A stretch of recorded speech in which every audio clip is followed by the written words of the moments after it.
dar la bienvenida a la mesa actual, en la cual tenemos también la fortuna y el privilegio de contar con 3 grandes ponentes para rematar este día tan interesante. Y como no, la coordinadora va a ser Carmen Capilla. Ella nos va a hablar un poquito del perfil de cada uno de los ponentes. Connie, Francisca, Manuel, una mesa igualmente de lujo. Y bueno, presentar un poco a Carmen Capilla. Ella también es una persona súper conocida, es abogada de familia y mediadora en Madrid. Lleva más de 25 años trabajando con familias en conflicto, por tanto tiene una larguísima y dilatada experiencia y además ella también es experta en medios de comunicación. Yo la conocí precisamente en una entrevista porque ella trabaja tanto con la televisión, con la radio y con los diarios digitales. Decir de ella también que, como ha pasado con otros abogados, ella, que es una persona con mucha conciencia y con ganas de acompañar y ayudar a sus clientes, ante la insatisfacción de estos clientes acerca de la respuesta judicial, ella buscó, investigó nuevas fórmulas y así es como llegó a la mediación. Por tanto, tenemos que Carmen es una mediadora de raza, convencida, y que lo hace por eso, como hacemos la mayoría, para ayudar a las personas con las que trabajamos. Adelante, Carmen. Muchas gracias, Ana. Muchísimas gracias. Es un placer estar aquí. Bueno, como tú has dicho, tengo el placer de coordinar una mesa espectacular. Tengo 3 pedazos profesionales, 3 doctores en psicología, de Connie Capdevila, que es doctora en psicología por la Universidad de Barcelona.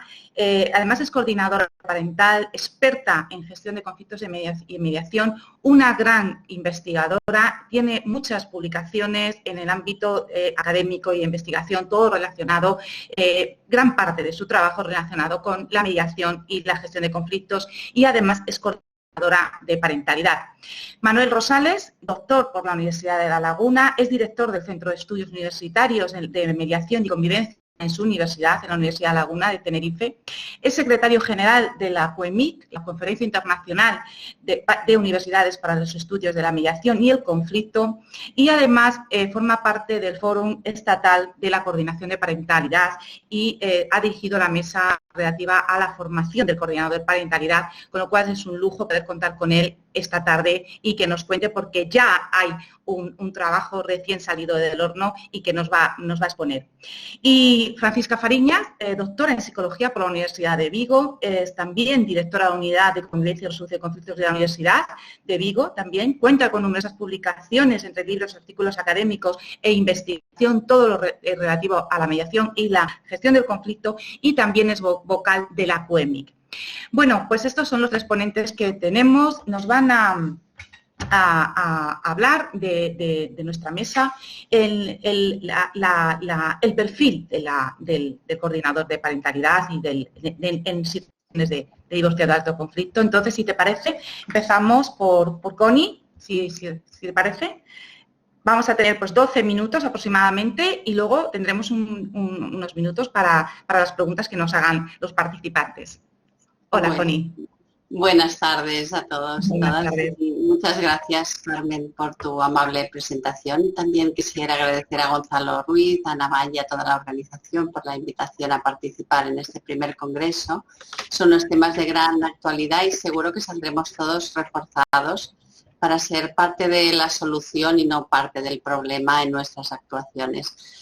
Me han pedido que presente sobre las buenas prácticas en la coordinación de parentalidad y repasaré 10 áreas de posible riesgo a tener en cuenta. Dispongo de poco tiempo, menos del que había calculado, y daré pinceladas sobre lo que sería un módulo de formación. Podréis ampliar con la bibliografía. La coordinación de parentalidad no es una profesión, sino una intervención. Es la aplicación de una buena metodología que resulta eficaz cuando se aplica bien y una mala praxis cuando se aplica mal. ¿Y cuando se aplica mal? Principalmente cuando no la consideramos una intervención compleja, que requiere alta especialización, cuando la confundimos con otras intervenciones familiares, cuando no ponemos los límites claros, cuando desconocemos los límites de la confidencialidad. Por el año 2013, conscientes del reto que supone trabajar con estas familias y con el ánimo de aprender de los errores de los demás, el Grupo de Trabajo de Coordinación de Parentalidad del Colegio Oficial de Psicología de Cataluña empezó a revisar las recomendaciones de buenas prácticas de Estados Unidos y Canadá, concretamente de la American Psychological Association y de la Association of Families and Conciliation Courts. Primero hicimos una traducción y después creamos una comisión con las compañeras que queríamos profundizar en el tema y tener un marco de buenas prácticas para ejercer en nuestro entorno social y legal. Y de este trabajo surgieron las directrices de coordinación de parentalidad del Colegio Oficial de Psicología de Cataluña en 2015, que fueron las primeras en Europa. Hoy presentaré la actualización del 2020. Las compañeras que han colaborado en estas directrices son Maica López, Nuria Calderé, Nuria Mestres, Chon Molina, Graciela Susán y yo como coordinadora. Y en el 2015 también contamos con la colaboración de las compañeras del Espacio Sistémico de Buenos Aires, Lía Bickel y Liliana Zanuso, que revisaron estas directrices y ver si se podían aplicar a Latinoamérica.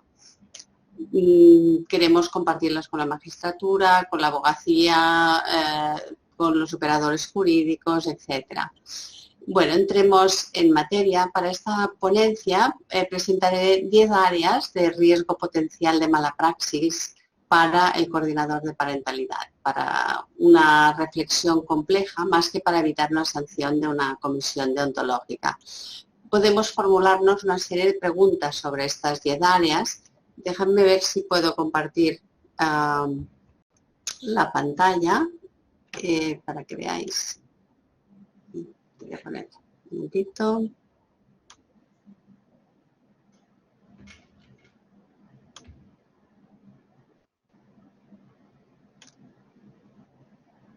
Vale, aquí.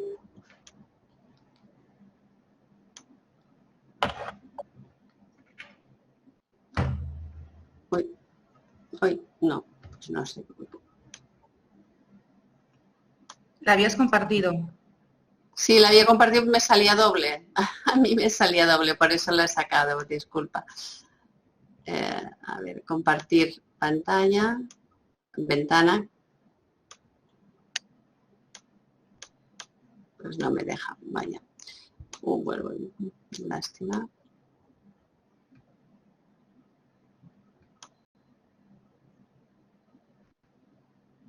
Bueno. Si no la hago sin presentar. Bueno, continúo así, porque era más que nada para ilustrar todo lo que estamos trabajando. Bueno, entremos en materia. Para estas 10 áreas, en lugar de compartir, os voy comentando. Un área sería, podemos formular una serie de preguntas para estas áreas. Para la de capacitación y competencia, ¿tengo suficiente formación y experiencia para aceptar este caso? ¿Me voy actualizando? Para el área de riesgo, imparcialidad y conflicto de intereses, podríamos preguntarnos, ¿puedo ser imparcial? ¿Hay un conflicto de intereses? Para el área de claridad de rol, ¿todos los implicados tenemos claro mi rol? Para el área de doble rol simultáneo consecutivo, ¿qué hago si me piden que diagnostique a un niño o que recomiende si pueden empezar la guarda compartida o que atienda a un familiar en crisis? La quinta área sería la toma de decisiones. ¿Qué recomendaciones puedo hacer? ¿Cómo tomaré decisiones? La sexta sería la designa y el consentimiento informado. Las preguntas serían, ¿está clara la designa? ¿Les ofrezco y explico el consentimiento informado? La 7 sería la confidencialidad. ¿Conozco los límites de la confidencialidad? ¿Con quién y de qué puedo hablar? ¿Cuándo debo denunciar? El área 8 sería, ¿mantengo unos registros adecuados? ¿Protejo los datos en papel y telemáticos? La 9 sería el código deontológico. ¿Conozco bien el código deontológico de mi profesión? Y la 10 sería el autocuidado. ¿Me siento en condiciones personales para ejercer? Son áreas que no están aisladas, sino que se relacionan unas con otras. Daré, como comentaba, unas pinceladas e introduciré diferentes directrices. Las directrices de coordinación de parentalidad son sugerencias y recomendaciones de cómo ha de ser el comportamiento, la conducta y la práctica ética de los profesionales que ejercen la coordinación de parentalidad. ¿Y qué no son las directrices? Las directrices no son normativas, no son leyes estatales, ni autonómicas, ni locales, ni tampoco se trata de un código deontológico. No son exhaustivas y tampoco pretenden pasar por delante del buen juicio profesional. Cuando os invito a leerlas, a revisarlas, es un documento muy trabajado y veréis que se utilizan términos como puede, debería o debe, según el nivel de adhesión que debe seguir el coordinador de parentalidad. En la primera área de riesgo potencial para los coordinadores de parentalidad serían las competencias. Este punto lo salto porque mis compañeros lo van a tratar en detalle más tarde. Y paso a la segunda área de riesgo potencial, sería la imparcialidad y conflicto de intereses.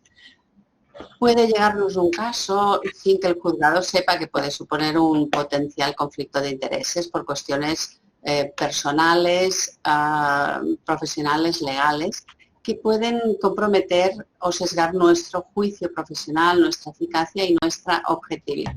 Por ejemplo, conoces a la familia, son los vecinos o a alguien de la escuela de los niños, o los has tenido como pacientes o les habías asesorado, o tu pareja trabaja en el mismo gabinete de abogacía que el abogado de la madre. Esto también puede suceder durante el proceso de coordinación de parentalidad. Si os ocurre, por ejemplo, qué dilema ético puede suponer, por ejemplo, si el padre dirige la compañía de limpieza que limpia tu despacho, o te explica que quiere venderse su coche y tú precisamente necesitas exactamente lo que él te ofrece y a un precio bajísimo. O si te enteras de que la nueva pareja del progenitor lleva a los niños a la escuela de tus hijos. O bien le hiciste una pericial a esta nueva pareja durante su divorcio. O si el progenitor es un actor famoso y te invita al estreno de su nueva película o ¿no? a un viaje en su yate, o te hace un regalo de Navidad, ¿no? El foco del coordinador de parentalidad debe ser siempre las necesidades de los hijos y de las hijas de los progenitores. Recordemos que observamos, y ya se ha hablado aquí en el Congreso, la tendencia de estos progenitores con relaciones judicializadas a que piensan todavía en ganar y perder, y que si no estás a favor suyo estás en su contra. Entonces, en las directrices podéis ver cómo una vez ya identificas el conflicto de intereses, debes ponerlo en conocimiento de los progenitores, ver si es claramente un conflicto grave y en ese caso te apartas del caso, o bien si lo aceptan y te dan el consentimiento verbal de continuar el proceso, porque no supone un conflicto para ellos, realmente es importante que nos protejamos y redactemos un acuerdo de continuidad indicando claramente este potencial conflicto de intereses. También hay dilemas éticos en las derivaciones. Hay profesiones que derivan o hay profesionales que utilizan las comisiones. Tener un interés económico no es una buena práctica.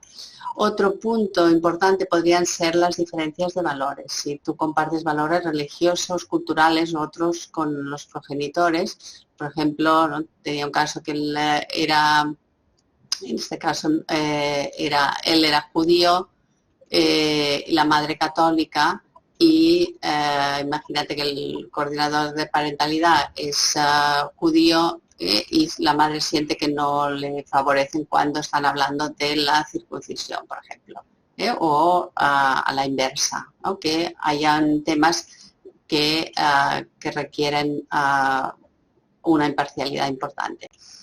La claridad de rol sería esta tercera área de potencial riesgo, y la coordinación de parentalidad, ya se ha dicho, no es mediación, no es terapia familiar, no es asesoría jurídica, pero esto no siempre lo tienen claro en el juzgado o los profesionales o familia con la que trabajamos. Si te citan como testigo y te hacen preguntas fuera del rol de coordinador de parentalidad, dice, bueno, porque también eres psicóloga y puedes decir si esta madre es competente como tal. Tienes que indicar, ¿no? Que estás allí como coordinadora, no como psicóloga. O bien a veces te preguntan, bueno, mi niño es muy movido, pero ¿tú crees que tiene un TDAH? Si el padre tiene una depresión. Cuando no se conoce la figura, se puede confundir el rol y las funciones. Y es importante aclarar que no se evalúa la familia, no hacemos diagnósticos clínicos y también informar de las consecuencias que supondría para el proceso. Bueno, a veces piden consejo legal, se trata de una labor pedagógica de ir informando de los límites de la intervención. Otra área de riesgo es el doble rol, simultáneo o consecutivo. Podemos tener un dilema ético cuando una pareja nos pide que, ya que fuimos las psicoterapeutas de la pareja cuando se estaban separando y los conocemos bien, podríamos ser los coordinadores de parentalidad. No podemos pasar de ser terapeutas de pareja a coordinadores de parentalidad porque la confidencialidad es diferente, las consecuencias en la intimidad que se comparten en un proceso psicoterapéutico son diferentes a las de un proceso que no va a ser confidencial.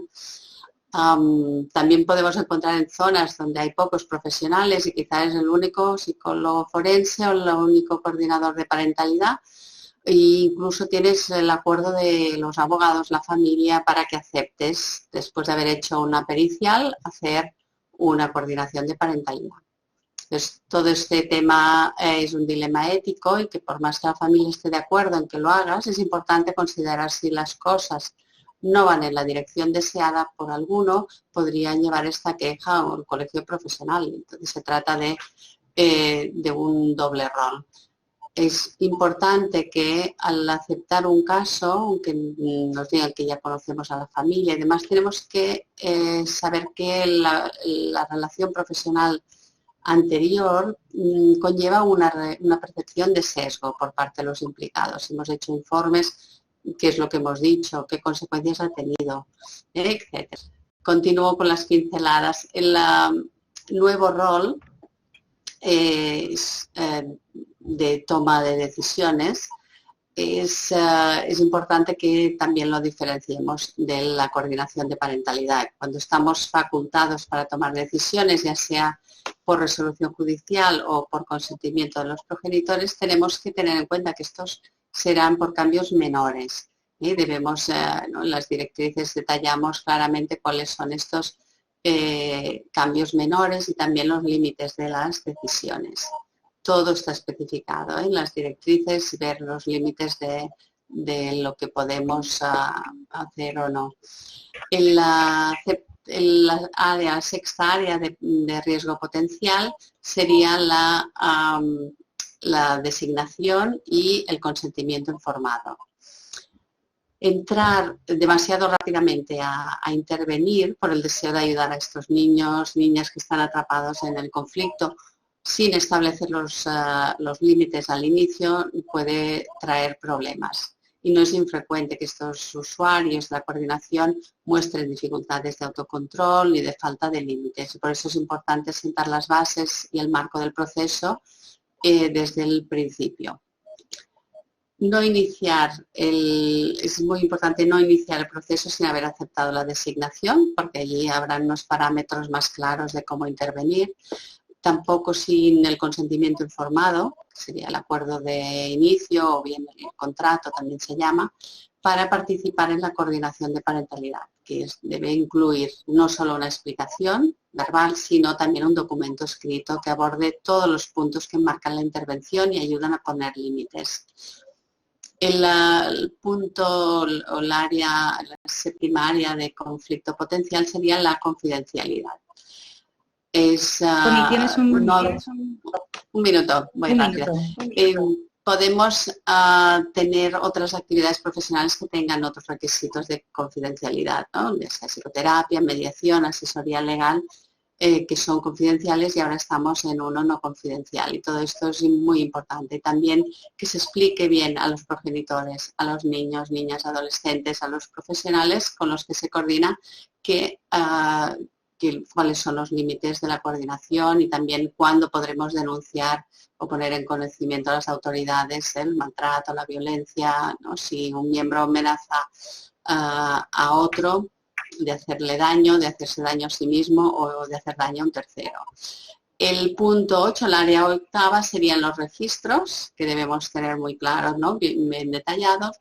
El área novena sería el código deontológico, todo lo que he expuesto tiene relación con los principios bioéticos de la beneficencia y la no maleficencia, que los profesionales de la salud conocemos bien, y es decir, aplicar metodología que beneficie, que sea segura y efectiva, y aplicarla bien, para hacer el bien y no hacer daño. Y bueno, paso ya a la última, que no por estar al final sea menos importante, que sería el área del autocuidado. Trabajar con estas familias en situación de alta conflictividad puede ser muy estresante. Si además tenemos situaciones personales o familiares que también son estresantes, debemos minimizar el riesgo y maximizar también nuestro cuidado personal. Debemos ser conscientes de reconocer cuándo no estamos funcionando bien profesionalmente.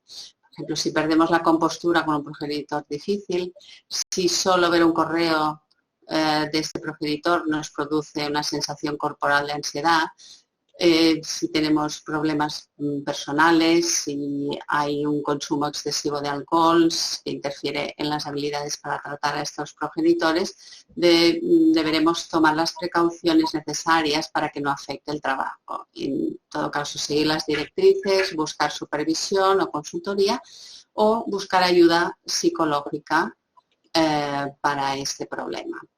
Bueno, espero que con estas 10 áreas que he señalado de riesgo potencial se pueda fomentar la buena praxis en la coordinación de parentalidad y podéis ampliar con las directrices de coordinación de parentalidad del colegio. Muchas gracias. Muchas gracias. Muchas gracias. Bueno, pues ahora vamos a escuchar a Manuel Rosales. Manuel. Hola. Hola, buenas tardes. ¿Se me ve, verdad? Sí, se te ve bien, perfectamente. Pues nada, muchas gracias, Carmen. Agradecerte tu amable presentación y también mostrar mi agradecimiento a los organizadores del Congreso, ¿verdad?, por haberme invitado, ¿no? Un elemento que yo creo que es relevante y éticamente fundamental cuando nos referimos a las buenas prácticas es la formación. La formación en dos sentidos. Primero, que la formación, cuando una actividad profesional es nueva, el pacto social tácito que hay entre un profesional y un usuario no se da de la misma manera. El usuario no tiene las ideas tan claras. Por tanto, aquí la formación juega un papel muy relevante. Por tanto, desde el punto de vista social es importante, pero también para el propio profesional, puesto que necesitas tener la certeza de que sus habilidades, sus conocimientos, tiene la suficiente garantía de una formación completa y adecuada. El 17 de mayo de 2019 se celebró en la Universidad de La Laguna, organizada por el Centro de Estudios Universitarios de la Mediación y la Convivencia, un fórum un fórum de expertos que pretendía elaborar un documento sobre los criterios teóricos, científicos, prácticos, profesionales de la coordinación de parentalidad para llegar a algunos acuerdos con respecto a cuáles deberían de ser, pues, los modos de actuar, las funciones, las competencias formativas, etcétera. De aquel encuentro, que creo que fue un encuentro importante, pues se constituyó el Fórum Estatal de la Coordinación de Parentalidad, que es muy plural y que pues hay jueces, hay profesionales del derecho, profesionales de la psicología, del trabajo social. Debemos de estar cerca de las 100 personas, aproximadamente 70 y tantos largos. Participan más de 20 y tantas asociaciones, colectivos, grupos profesionales, grupos de investigación universitaria. Por tanto, es un compendio bastante interesante y y destacado para abordar una tarea que nos dispusimos a desarrollar, que es, si el coordinador de parentalidad tiene que tener una formación, ¿cuál debe ser esa formación?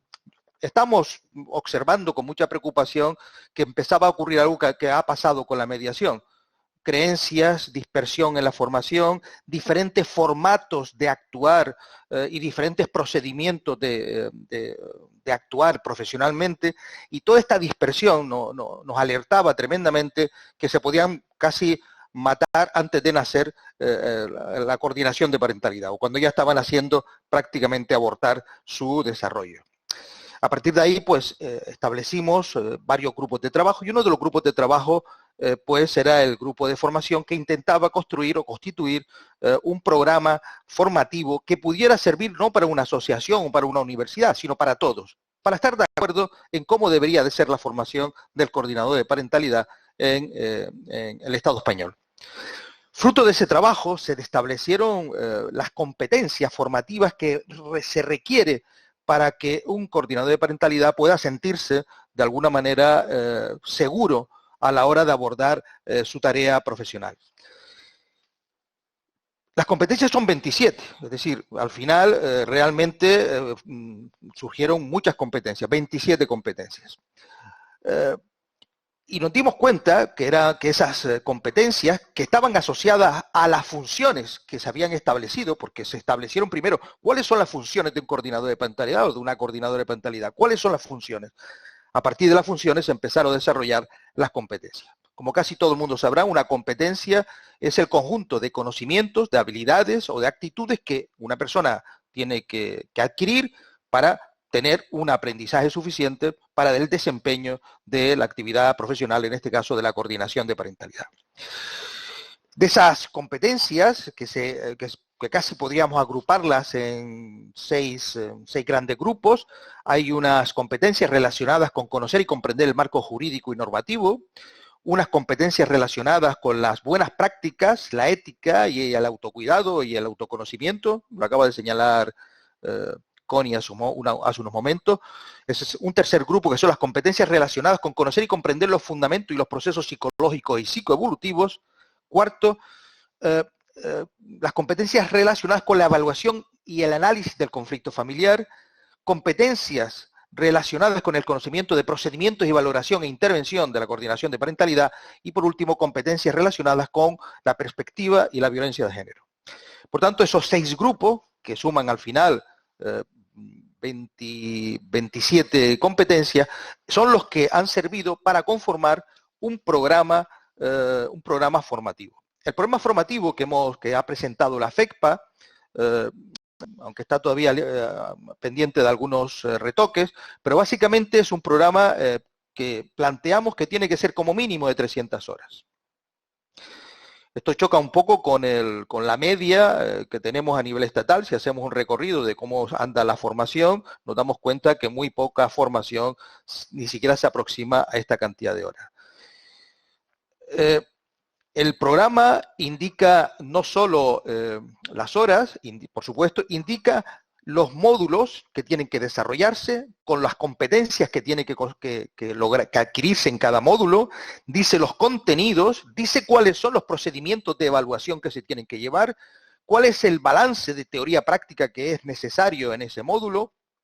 Por tanto, es un trabajo muy exhaustivo, muy detallado, donde incluso se llega a especificar, como ya he dicho, hasta los contenidos necesarios para cada módulo. Es un programa que al final la conclusión es que al menos el 70% tiene que tener carácter presencial.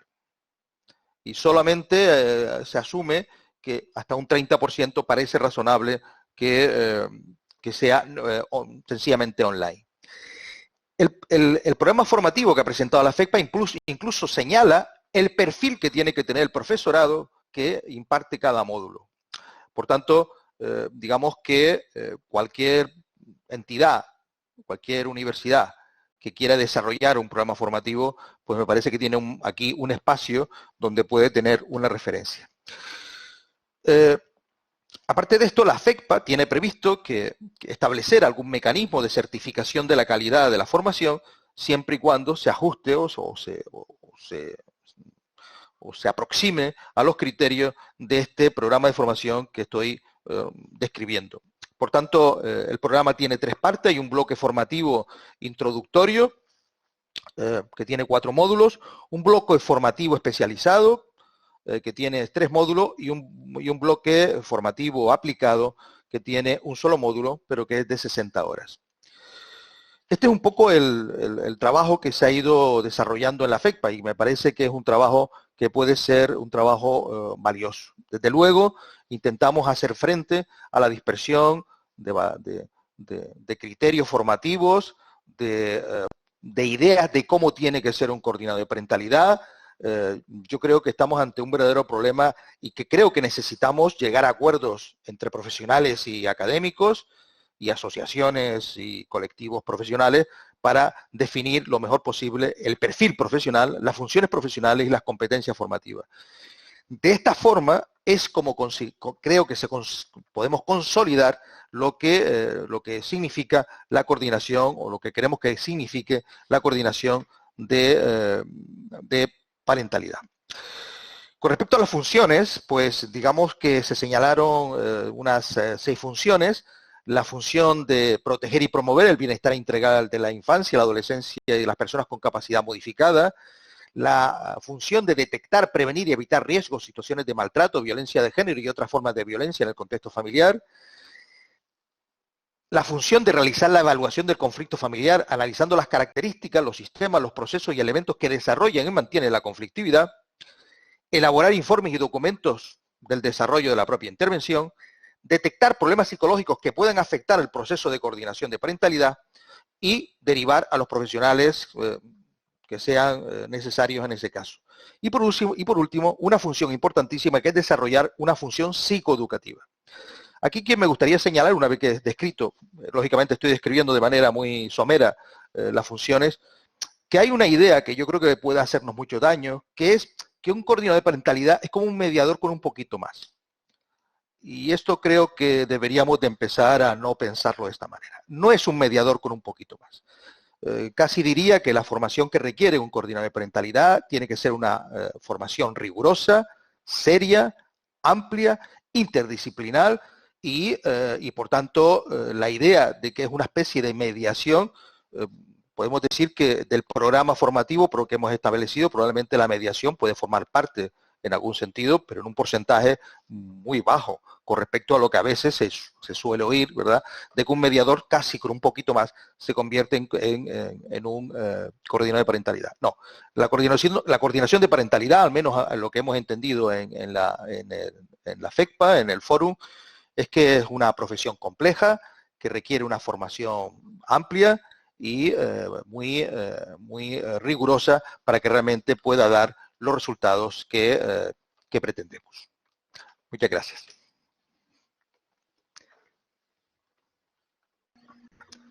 No se te oye.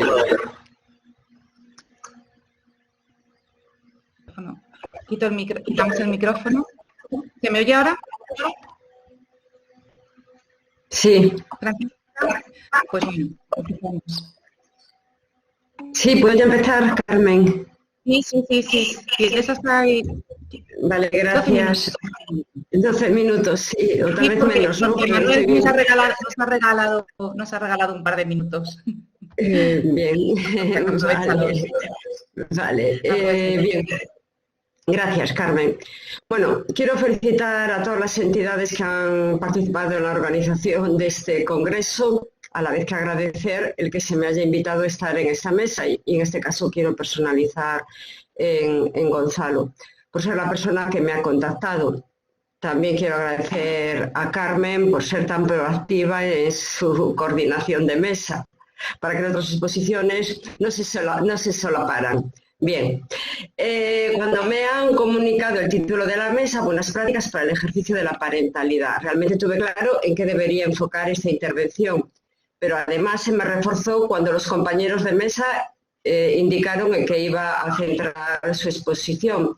Ya los hemos escuchado y entonces uno pregunta, y ahora Francisca, ¿de qué va a hablar? ¿No? Realmente lo han tocado yo diría que todo, y además de una manera muy clara y desde mi punto de vista pues muy acertada. Bien, pues sí, cuando vi el título pensé en justicia terapéutica. No para aprovechar, si me lo permiten, que el Pisuerga pasa por Valladolid o para hablar de mi libro, como diría Francisco Umbral, ¿no? Sino porque no se me ocurre, de verdad, ninguna manera de enfocar una buena práctica de coordinación de parentalidad fuera de un enfoque de justicia terapéutica.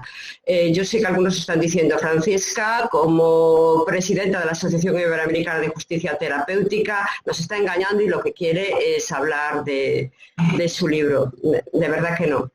Voy a intentar que se pueda entender esto que acabo de adelantar a lo largo de estos minutos de los que dispongo. Bien.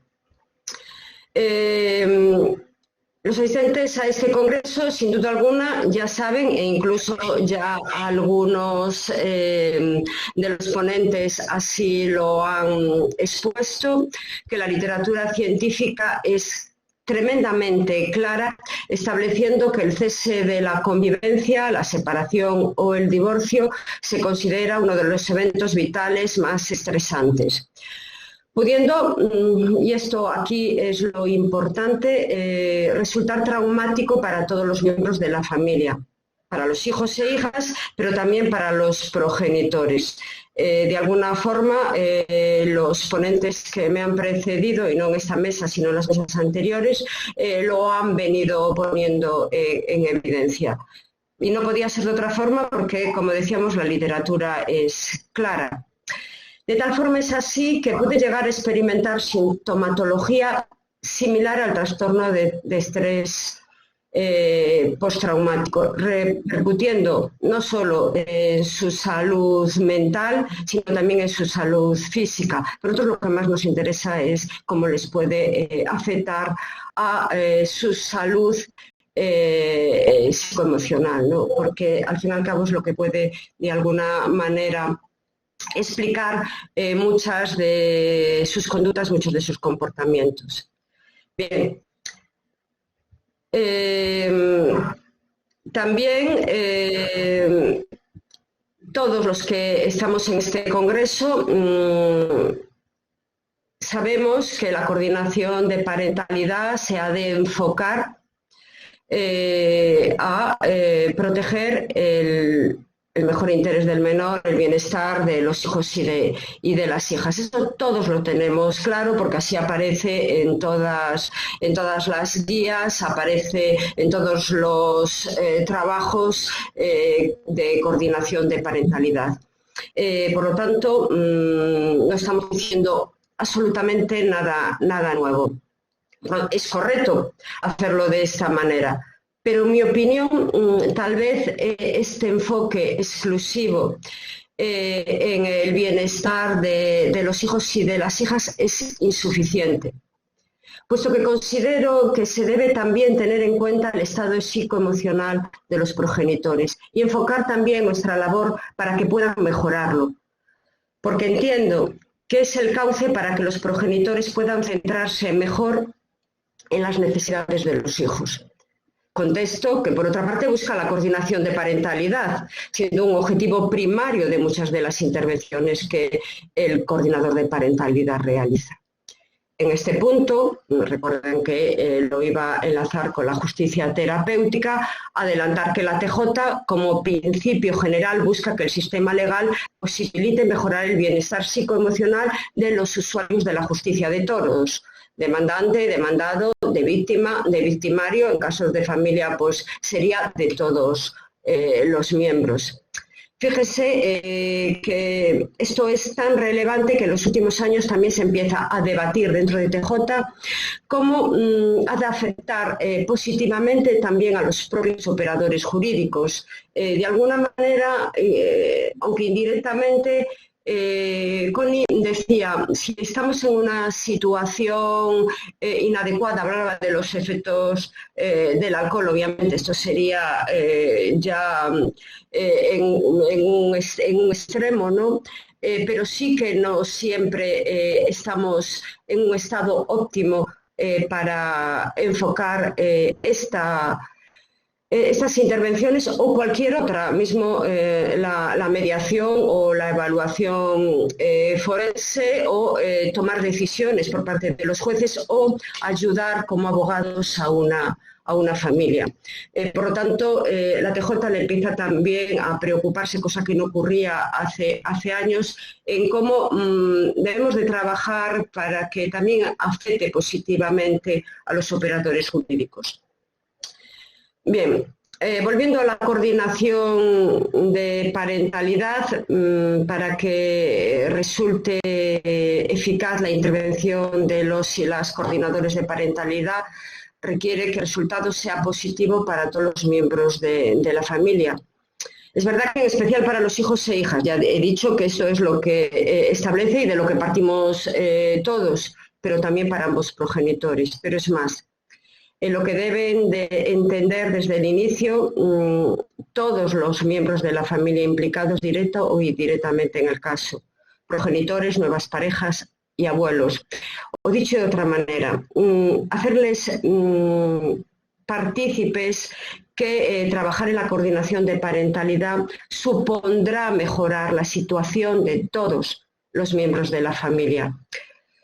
Un enfoque que, a mi modo de ver, la TJ lo permite en la coordinación de parentalidad, ¿no? Por lo tanto, si el coordinador de parentalidad tiene un enfoque de justicia terapéutica, le será mucho más fácil lograr esto de lo que estoy hablando o estoy intentando transmitirle.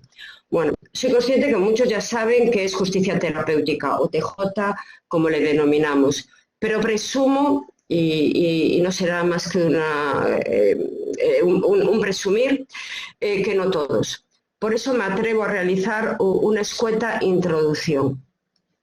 Si tomamos las palabras de Perlin, sin duda uno de los teóricos de TJ con más predicamento, por lo menos yo lo considero así, la TJ es uno de los desarrollos teóricos legales más importantes de las últimas 3 décadas, que estudia el papel que desempeña la ley y su aplicación en el proceso legal como agente terapéutico, específicamente, como ya adelantábamos, en el bienestar psicoemocional de los usuarios de la justicia.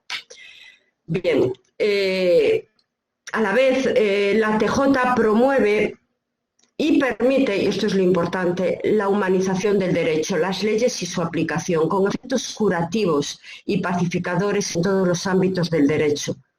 Nosotros diríamos, lo decimos así en muchas ocasiones que hablamos en congresos, jornadas, en el ámbito de la familia y ahora en particular en uno de coordinación de parentalidad, especialmente en el de la familia.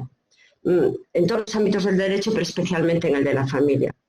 Entre otras cuestiones, porque para lograr la humanización de la justicia asume como uno de los principios básicos la dignidad. Como señala también este autor, Perlin, este profesor de Derecho, no se puede escribir o pensar con fundamentos sobre la TJ sin tomar en serio el papel de la dignidad en el proceso legal. Y en mi modesta opinión, algunos progenitores en procesos de coordinación de parentalidad sienten que no han sido tratados con dignidad. Lo que no quiere decir que el profesional los haya tratado de manera poco respetuosa o con un trato inadecuado. No estoy diciendo esto. No estoy poniendo en duda el cómo actúan los compañeros, ni muchísimo menos. Pero pese a ello, pese a que su actuación pudiera no tener nada que ver con el menoscabo de la dignidad de los usuarios lo toman así. Y esto tal vez sea algo que debemos de corregir. Por eso la TJ pone énfasis en la necesidad de otorgar dignidad a las personas y que ellas sientan que se lo otorga. Esto yo lo considero en coordinación de parentalidad también algo relevante, yo diría que hasta clave. Es verdad y tienen que que saberlo que no manejamos datos. Todavía no se han realizado estudios en los que pueda descansar esta opinión que estoy compartiendo con ustedes. Reitero, opinión. Solo me baso en las quejas de algunas personas usuarias, también en las críticas que reciben algunas actuaciones de coordinación de parentalidad. Por supuesto que dejo al margen aquellas de carácter destructivo, pues esas no nos aportan, no nos enriquecen, muy por el contrario, si las consideramos, consiguen lo que persiguen, destruir la oportunidad que la coordinación de parentalidad tenga el espacio que las familias necesitan y se merecen, en especial de los hijos y de las hijas. Permítame que diga esto. En definitiva, tenemos que hacer también autocrítica y tener una actitud aperturista para poder mejorar el servicio que damos a las familias, al sistema legal y a la sociedad. Y no podemos confundir la autoridad que tiene el coordinador de parentalidad con el autoritarismo del coordinador de parentalidad. En línea con esto, debemos de hacer también referencia a la cuestión que la TJ pone encima de la mesa. Y es que la actuación de los operadores jurídicos no puede tener un carácter paternalista y tenemos que reconocer también que esto también debemos de trabajarlo todos. Por cierto, no solo el coordinador de parentalidad. Por ejemplo, el juez debe utilizar su autoridad de juez para motivar a los progenitores a que acepten la coordinación de parentalidad, pero ello no puede parecer que se realiza desde una imposición, yo diría que arbitraria o caprichosa, porque eso solo puede conducir a un proceso de reactancia y no genera, por tanto, motivación, en este caso, en los progenitores. Sí, se consigue que asistan a la intervención, pero no crea en ellos motivación ni refuerza implicación con la intervención. Estoy aquí porque me mandan, obligan, lo hemos escuchado muchas veces y a veces no lo dicen, pero notamos que lo están pensando. Esto provoca que el CP, que el coordinador de parentalidad, tenga que trabajar más esta cuestión, lo cual se complica si nuevamente los progenitores consideran que el coordinador de parentalidad actúa de manera arbitraria o caprichosa. Y es verdad que en algunos casos resulta muy difícil mantener la neutralidad e imparcialidad. Justamente por eso es una de las cuestiones, lo ha explicado muy bien Connie, que se debe de estar considerando. Puedo ser neutral, puedo ser imparcial y de no serlo, pues evidentemente renunciar a tomar ese caso o a seguir con ese caso. Pero es una exigencia que debemos, por tanto, esforzarnos y cumplirla. Pero además de cumplirla, ha de percibir quienes están en el servicio, los usuarios, han de percibir que esto es así. Esto ayuda mucho y es algo de lo que no estamos hablando suficientemente, de trabajar en equipo. Sacramento habló de la comediación. Aquí tendríamos que hablar de la co-coordinación de parentalidad. Fíjese que estoy totalmente de acuerdo con Sacramento, ¿no? Cuando dice que la comediación permite, pues, gestionar y ayudar a gestionar mejor el proceso de mediación. Pues sí, si esto es relevante para la mediación, y yo creo que sí, todavía en mayor medida lo es para la coordinación de parentalidad, que nos permite pues superar o controlar muchas de estas cuestiones de las que estamos hablando, que estoy intentando poner encima de la mesa para que reflexionemos sobre ello. Volviendo a la TJ, está en línea con lo que señala la justicia procedimental. También asume que las personas deben sentir que a los profesionales les interesa conocer su punto de vista, sus preocupaciones sus necesidades, sus inquietudes y que las tienen en cuenta, lo que no quiere decir que se les dé la razón.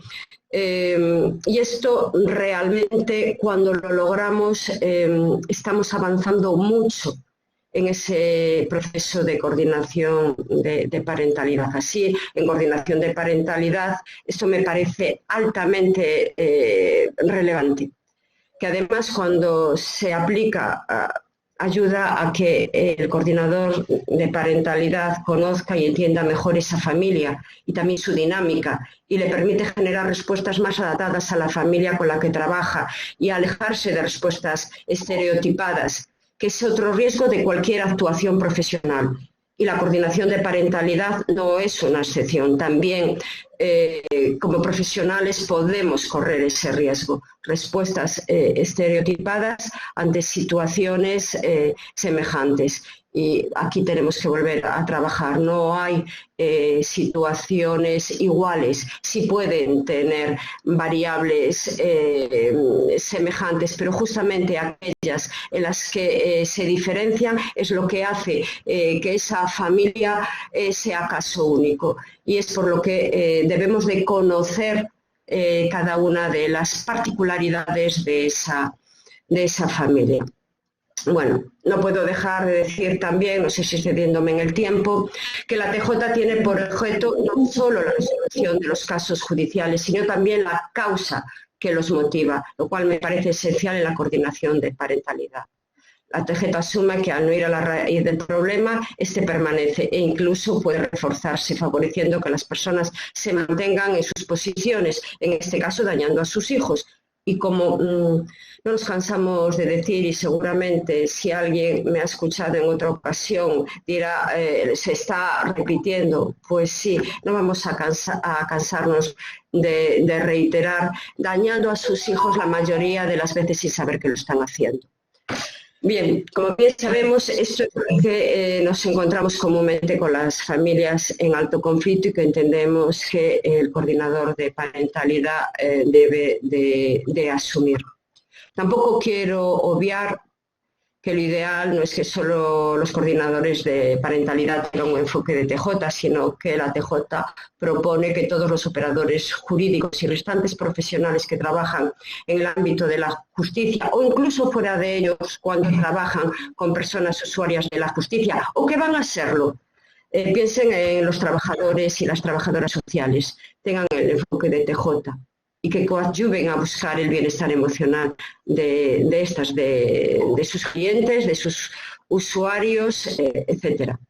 Podríamos traer en este punto aquí las palabras que en el día de hoy han traído diferentes ponentes. Pero estoy terminando, Francisca, perdona. María Ángeles, etcétera. Como sé que estoy abusando del tiempo, tendríamos muchas cosas de las que hablar, de las que la justicia terapéutica pueda aportar a la coordinación de parentalidad, pero sin duda tendremos diferentes ocasiones, nos seguiremos viendo y si en esa oportunidad podremos ahondar más en ello. Muchísimas gracias a todas y a todos por su atención. Muchísimas gracias, Francisca. A mí me ha encantado y verdad que también está Ana, dice que interesante vinculación entre la coordinación parental y la justicia terapéutica. Agradecimientos a y a Manuel por compartir documentación, enlaces para que los participantes puedan acceder a esto que ha comentado su ponencia y Manuel respecto al artículo de la formación de lo que está hablando, que está pendiente de publicación y que se publicará recientemente en coemi.org. Pues, no sé, una pregunta hay aquí, por ejemplo, para Tuni, apunté desde el principio, nos dice María Dolores, ¿a qué tipo deontológico que nos tenemos que sujetar cuando trabajamos, cuál es el marco que nos tenemos que sujetar cuando trabajamos como coordinadores de parentalidad, habida cuenta que todavía no es un profesional, no está catalogado como un profesional? ¿Cuál es el código deontológico al cual nos tenemos que someter? Cada uno debe seguir el de su profesión. No hay un código deontológico del coordinador de parentalidad. Entonces, se trata de seguir el tuyo y además seguir las directrices de buenas prácticas, que muchas veces está muy relacionado y se refuerzan mutuamente.